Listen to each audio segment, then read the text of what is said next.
ठाकुर जी के नेत्र ही तो खतरनाक हैं सबसे ज्यादा। एक बार दृष्टि पड़ जाए तो फिर कोई और के रह नहीं पाओगे।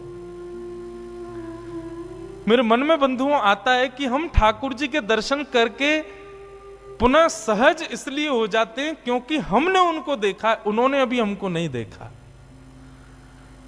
कभी ठाकुर जी ने यदि हमको देख लियो ना तो एक बार उनके सामने जाके फिर सहज नहीं हो पाओगे, फिर अन्यत्र कहीं मन लग नहीं पाएगा।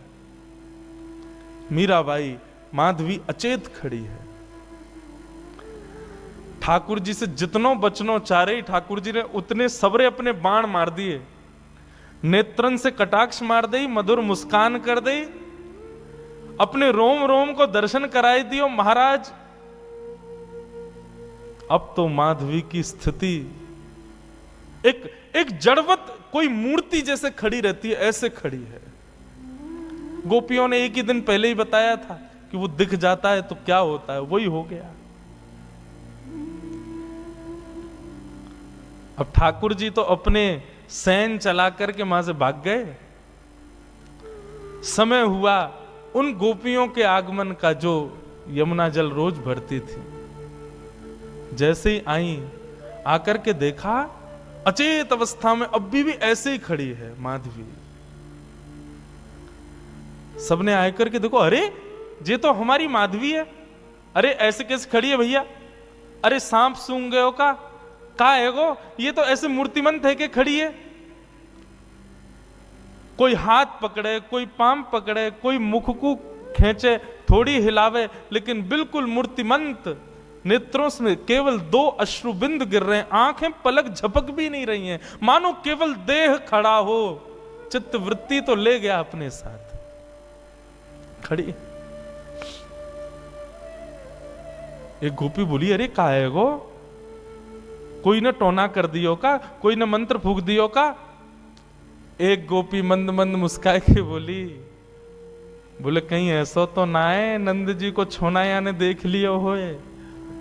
अरे जो ज्यादा वासे बचवे को प्रयास करे वो वही कोई पकड़े। ये बहुत घूमती ना, वाकू नहीं देखूंगी, वाकू मुख नहीं दिखाऊंगी, वासे वाकू की तरफ नहीं करूंगी। मुझे लगे कहीं वही ने तो याकू अपनो दर्शन नहीं करा दियो।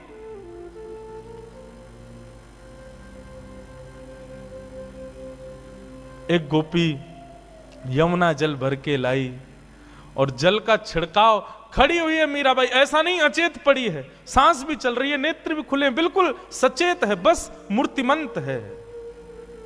पानी का छिड़काव किया, मुख पर जैसे जल मारा तब मानो जैसे रुकी हुई श्वास आई हो और जल पड़ते ही मूर्छित होकर के गिर पड़ी माधवी। जल का छिड़काव किया, पैरों को मलना शुरू किया, हाथ दबाए, तब जाकर के चेतना आई और चेतना आकर के उठते ही बोली, वो कहां है, वो कहां चला गया, उस सांवरो सो कटाक्ष नेत्र। अरे कोई गोपी को बालक आया हो, इतनो सुंदर, और बार बार बोलते बोलते मूर्छित हो जाए, फिर चेतना आवे, फिर मूर्छित हो जाए, फिर चेतना आवे, फिर मूर्छित हो जाए। सब गोपियां चिंतित नहीं, मुस्कुरा रही हैं। अब जैसे ही माधवी चेतना में आई, आते ही बोली, तुम सब मुस्कुरा रही हो, मेरी स्थिति तो देखो, मुझको ज्वर चढ़ रहे हो है, मुझसे चलो ना जा रहो, मुझसे उठो ना जा रहो, मेरी स्थिति ऐसी क्यों हो रही हो, तुम सब मुस्कुरा रही हो।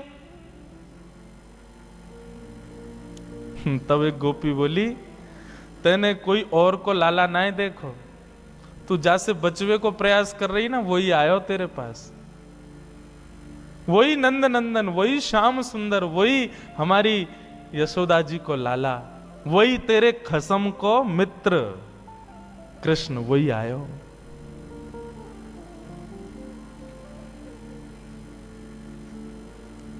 मीराबाई, माधवी अब तो बेचैन हो गई, मैं कहा करूं, कहां जाऊं, मुझको घबराहट है रही है, मुंह से उठो ना जा रहा, मुंह से चलो ना जा रहा, मैं बोल भी ना पा रही, बार बार अचेतना है रही है, कछु करो ना। सब प्रकार के प्रयास किए, लेकिन माधवी कहे नहीं, अब तो एक ही उपाय है कि वाके सामने मुंह को ले चलो, मुंह को दिखाए दो, वाको रूप दिखाए दो।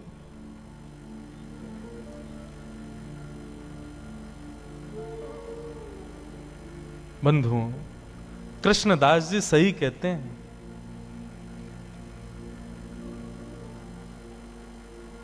सजल श्याम घन वरण लीन है, फिर चित अनत न भटक्यो, मेरो मन गिरधर छवि पे अटक्यो। कृष्णदास किए प्राण न्योछावर, यह तन जग सिर पटक्यो। इसका मतलब क्या है? मतलब प्राण त्याग दें अपने? नहीं। कृष्णदास किए प्राण न्योछावर का मतलब जीवन न्योछावर। अब जीवन की हर स्थिति ठाकुर जी को अर्पित करो। अभी हम लोगों ने अपना पूरा जीवन किसको अर्पित कर रखा है? अपने तन को। इसी को ही सजाने संवारने खिलाने पिलाने उठाने सुलाने, इसी का नाम यश वैभव कराने में ही लगे रहते हैं हम लोग। लेकिन वैष्णव भक्त का एक एक क्षण केवल ठाकुर जी के लिए होता है। इसलिए मैं पहले ही टर्म्स एंड कंडीशंस बता दूं, या तो इस भक्ति के मार्ग के अनुगामी बनना मत, बनो तो इस बात को पहले ही समझ लेना कि संसार की फिर कोई क्रिया नहीं कर पाओगे। मीराबाई का चरित्र मनोमंथन के लिए सुनिएगा, मनोरंजन के लिए नहीं। कहीं मीराबाई का चरित्र हृदय में घर कर गया तो फिर संसार के नहीं रह पाओगे आप। जो मैं बीच में पंक्ति छेड़ रहा था, मीराबाई की स्थिति क्या है? पद में कहते हैं, भजन तो भूल जाओ, 4 दिन पद ही सुनो। क्या कहते हैं? नारायण जी का पद है, लगन लगी घन श्याम की जाए, लगन लगी घन श्याम की जाए, लगन लगी घन श्याम। स्थिति क्या होती है? धरत कहूं पग परत है कित हूं, रखोगे कहीं पैर और जाएगा कहीं। धरत कहूं पग परत कित हूं, भूल जाए सुधि धाम की। छवि निहार नहीं रह सार कछु, छवि निहार नहीं रह सार कछु, धरि पल निस दिन जाम की जाए, लगन लगी घन श्याम की जाए, लगन लगी घन श्याम की। बंधुओं, ठाकुर जी कुछ रूपों से आकृष्ट करते हैं। 5 रस तो प्रमुख हैं, रूप, रस, स्पर्श, गंध और शब्द। जरूरी नहीं है कि कथा से ही आपका चित्त पकड़ा जाए, लेकिन एक बात समझिएगा,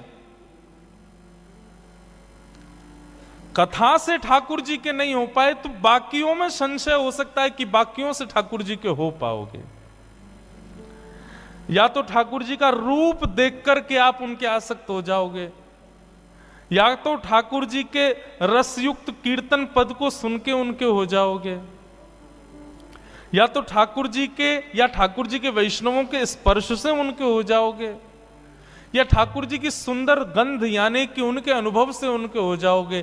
लेकिन रूप, रस, स्पर्श, गंध, ये चारों तब तक सार्थक नहीं होंगे जब तक शब्द से उनके नहीं होंगे, मतलब कथा से उनके नहीं होंगे। माधवी के साथ क्या हुआ? 24 घंटे ब्रज में कृष्ण की चर्चा चलती रहती है, तो ना चाहते हुए भी कृष्ण चिंतन जा रहा था चित्त में, कृष्ण की कथा प्रवेश कर रही थी चित्त में। चित्त में कथा ने प्रवेश किया, तब रूप ने आकृष्ट किया। कथा पहले आएगी जीवन में। और माफ कीजिए, जिसके जीवन में कथा ने प्रभाव नहीं किया ना, वो उसके सामने ठाकुर जी खड़े भी हो जाएंगे तो भी उसका कुछ नहीं होगा। कथा प्रथम आसक्ति है। आपके श्री रुक्मणी जी ने जब द्वारिकाधीश को पत्र लिखा, क्या कहा कि श्रुत्वा गुणान भुवन सुंदर शृण्वताम ते। श्रुत्वा गुणान, मैंने आपको सुना है, और जब से सुना है तब से आपसे प्रेम किया है। मतलब बिना सुने प्रेम नहीं हो सकता। कई लोग कहते हैं महाराज जी तीर्थ दर्शन करा दो, हमको प्रसाद पवा लो, कुछ भी करा लो, कीर्तन में नचा लो, कथा सुनने की मत कहो। तो मेरे मन में आता है, इस जन्म में तो ठाकुर जी तुझको कभी नहीं मिलने वाले। तू कथा से तेरे में रति नहीं है, कथा से तुम्हारे हृदय में प्रीति नहीं है, तो चाहे तुम कितने भी साधन कर लो। श्रीमद् भागवत में लिखा श्रम एव ही केवलम। यदि आप सारी क्रिया करते हो लेकिन कथा से रुचि नहीं है, तो आपके द्वारा की गई समस्त क्रियाएं श्रम हैं। आहा, मीराबाई, माधवी, अब स्थिति हो गई, धरती कहीं है, पैर जाता कहीं है, चलती कहीं है, बैठती कहीं है, सोचती कुछ है, करती कुछ है। जित मुंह उठे तित ही धावे। मतलब जहां मुख घूम जाता वहीं को दौड़ने लग जाती हैं। वो खड़े श्याम सुंदर, मुख यहां घूम, अरे वो खड़े श्याम सुंदर। जित मुंह उठे तित तित ही धावे, सूरत न छाया धाम की। अस्तुति निंदा करो भले ही, मेड़ तजी कुल जाम की। अब चाहे कोई मेरे भाव की प्रशंसा करे या कोई मेरे भाव की निंदा करे, मुझे उससे कोई मतलब नहीं है। अरे तू तो पागल है, तू तो ऐसी है, तू तो वैसी है, कोई बात नहीं। अरे ये तो परम भक्त है, परम वैष्णव है, तो प्रशंसा सुनने से ज्यादा अच्छा भी नहीं लगता, और कोई बुरा कहता है तो बुरा भी नहीं लग रहा है। ऐसी स्थिति हो गई। नारायण बौरी भई डोले, नारायण बौरी भई डोले, रहू न काहू काम की जाहे, लगन लगी घन श्याम की जाए, लगन लगी घन श्याम।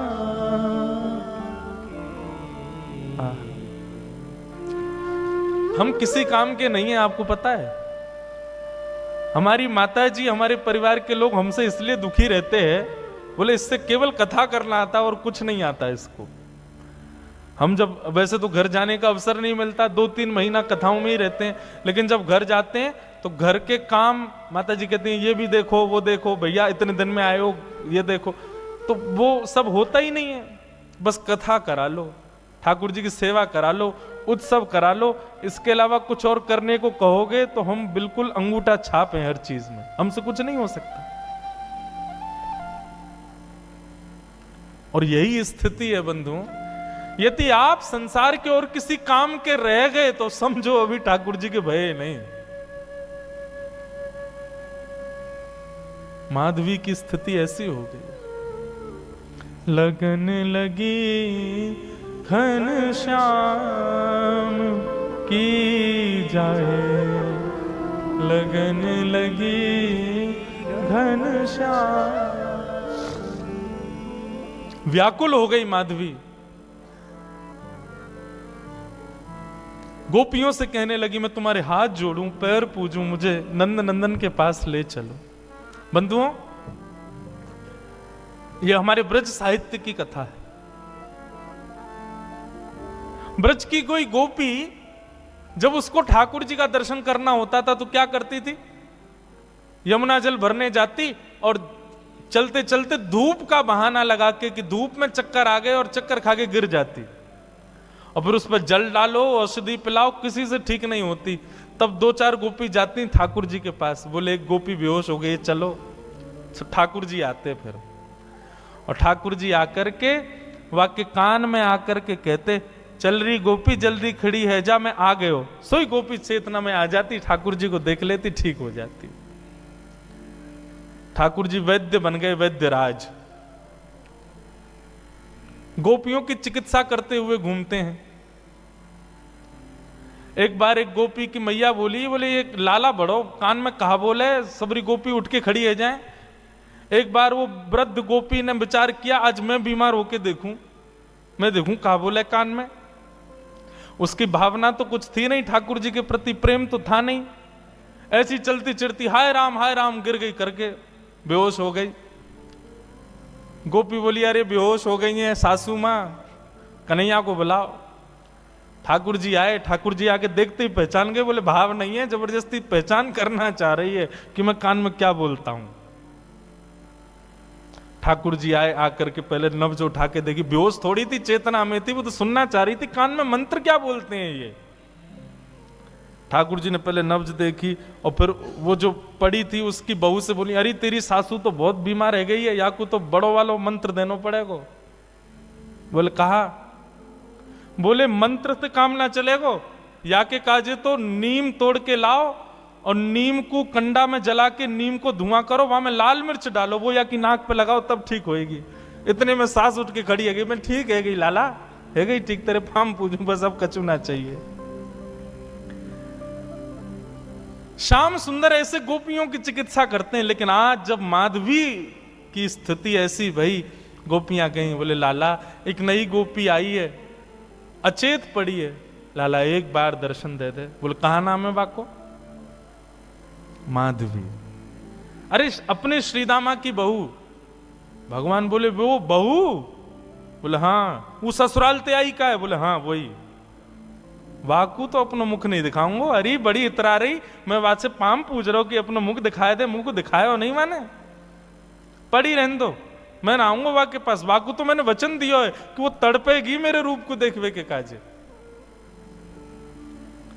ठाकुर जी नहीं गए माधवी से मिलने, क्योंकि ठाकुर जी चाहते थे कि यह विरह वेदना कलयुग में प्रेम लक्षण बन के जन्म लेगा, इसलिए विरह देना पड़ेगा। जब बीज में से एक स्वस्थ वृक्ष को जन्म देना होता है ना, धूप की ताप में रखना पड़ता है। ठाकुर जी यदि किसी को वेदना देते हैं, विरह देते हैं, तो निश्चित है उस पर अति कृपा है, अति प्रसन्न है, उससे कुछ और कामना है। ठाकुर जी सहज में ही किसी को अनुभव दे दें, सहज में ही किसी को कृपा कर दें, तो समझो कि अभी उसकी भक्ति उतनी श्रेष्ठ नहीं हुई। लेकिन किसी को तड़पा में, विरह दे में, तो समझो इससे प्रीति ज्यादा है। व्याकुल माधवी, तभी प्रसंग आया गोवर्धन लीला का। इंद्र के मान को मर्दन करने के लिए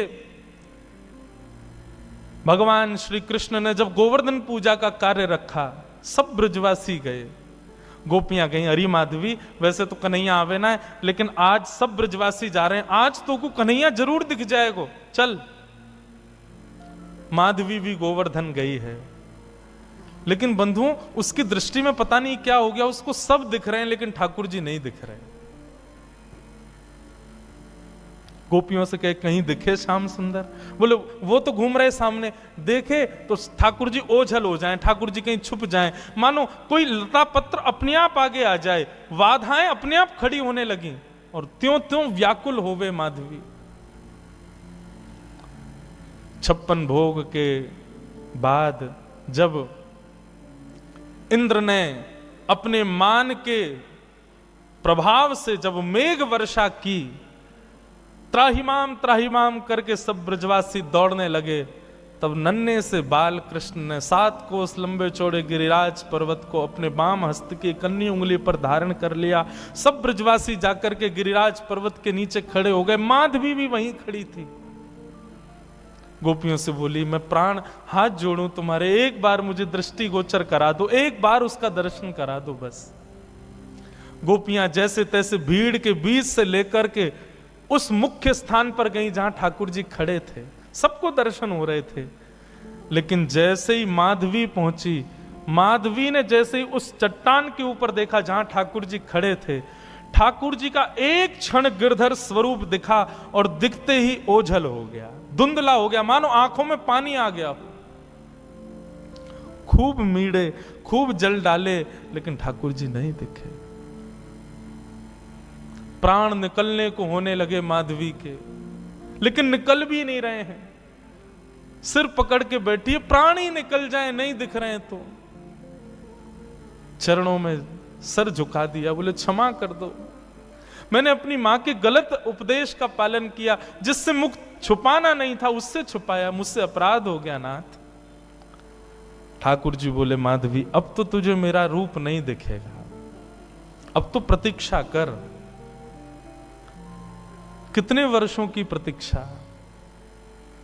ठाकुर जी बोले, एक युग की प्रतीक्षा।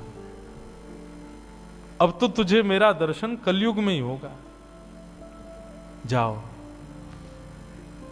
अब मेरी विरह वेदना रूपी भक्ति में ही रहो, उपासना करो मेरे रूप की, उपासना करो मेरी, तब जाकर के तुमको दर्शन होगा। माधवी का फिर उसके बाद जीवन केवल नेत्र बंद करके साधना युक्त रहती है, रोती है, विलकती है, लेकिन ठाकुर जी नहीं दिखते उसको। ब्रज की गोपियां भी कभी कभी माधवी के ऊपर तरसती हैं कि बताओ हम कितनी सौभाग्यवंत हैं कि हमको दिख जाते हैं, इसको दिखते ही नहीं है।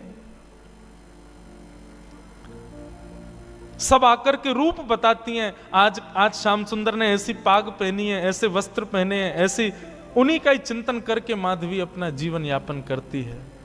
और इसी प्रकार सुन सुन करके ठाकुर जी की रूप माधुरी का अपने जीवन यापन करते हुए अपने प्राणों का परित्याग किया माधवी ने। और वही माधवी की दिव्य चेतना इस आभा मंडल में भ्रमण करती रही। कलयुग प्रारंभ हुआ, और कलयुग में भी जब भक्ति शतक, भक्ति काल जब आया, तब भारत की राजस्थान की भूमि, और उस राजस्थान की भूमि में भी मेड़ता में भी परम गौ भक्त, परम संत भक्त, परम ब्राह्मण निष्ठ राव दूधाजी के छोटे पुत्र के यहां पर भक्तिमती माधवी ही मीरा के रूप में जन्मी है। बोलो भक्तिमती मीरा बाई की।